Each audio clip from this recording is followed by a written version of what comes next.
देख के कितना लड़का सुतिया सना कितना लड़का के बिछौना पर पसीना गिर जाए कितना तो ढह जाए। माने गलत कहते थोड़ी गर्मी है यार, हम गंदे हैं ये हमारे धंधे हैं क्या कि चढ़ल जवानी बाटे अरे लागी बड़ी खाराचा कि हमके बोलई बाबू साटे पड़ी पाराचा भोजपुरी खाली ना कि ताल बाजी डाफरा अरे आवाजिला छापरा कि लइकन के भाग जगइबो का तब पेट्रोल जवानिया से गोरिया लगइबो का पेट्रोल जवानिया से गोरिया लगइबो का चढ़ल जवानी बाटे लागी बड़ी खाराचा हमके बोलाई बाबू साथे पड़ी पाराचा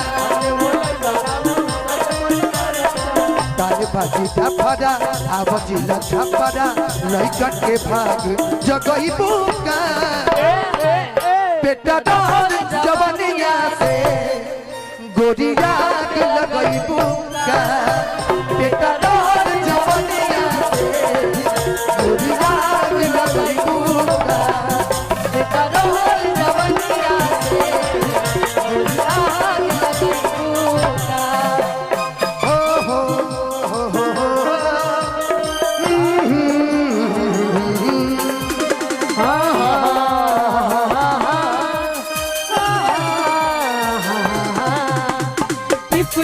बरसा पानी पानी में आग लगाई आग लगी दिल में तो दिल को तेरी याद आई तेरी याद आई तो जलूंगा मेरा भीगा बदन अब तू ही बताओ सजन मैं क्या करूं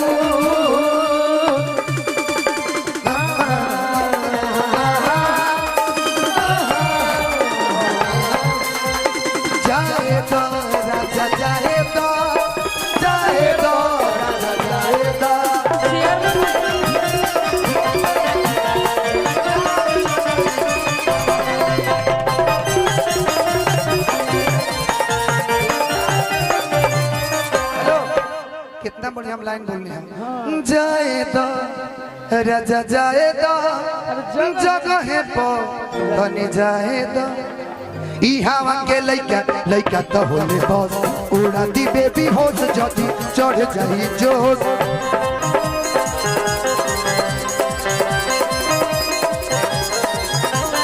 ई हवा के लइका तो होले बस उड़ा दी बेबी होश जदी चढ़ जाई जोश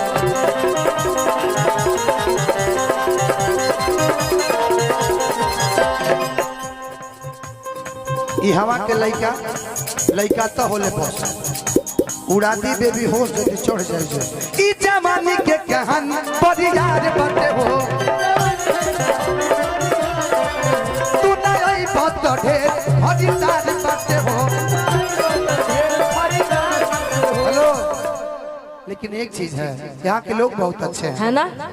अरे खाना यारी पीना साथे रहना फिरीबा आ तारा लगी तीन थन गहना फिरीबा।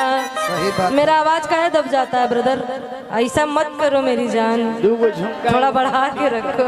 पता हमार गोलियां दुकान में भुला गइल बा। हेलो गोली दुगो गोली आ जाइएगा कि खाना और पीना साथे रहना फिरीबा तोरा लगी तीन थन गहना फिरीबा।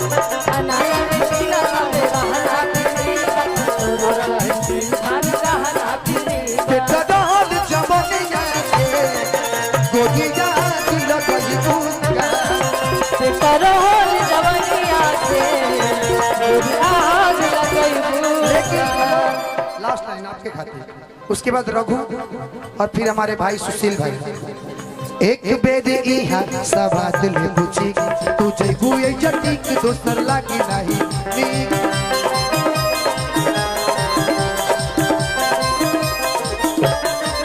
हेलो कि हे गुलाब के रखे को रुक जाए हे गुलाब के रखे खोखे तेकरा खातिर हाथी के खर्चा उठावे पड़े ना, एगो हाथी के खर्चा उठाए तब हे गुलाब के रख पाए।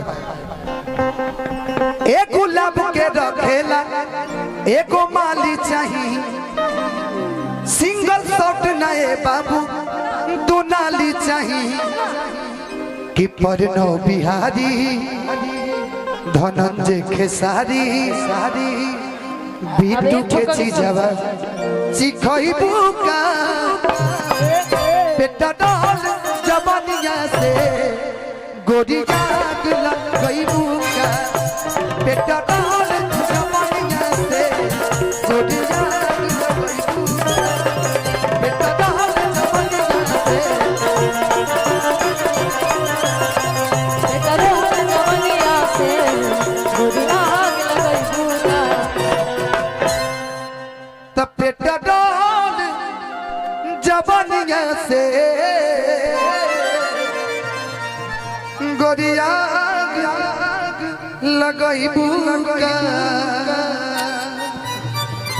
ये मेरा छोटा भाई रघु, मैं चाहता हूँ एक बार जोरदार ताली बजा दीजिए और कुछ बोलो। अब क्या बोली, कुछ बोला। ज्यादा समय हो गइल बा। हाँ तारती गावा। एगो आदमी के तरफ से आदेश आइल बा कि जन्नीसा मौसी जी बैठल बा। अच्छा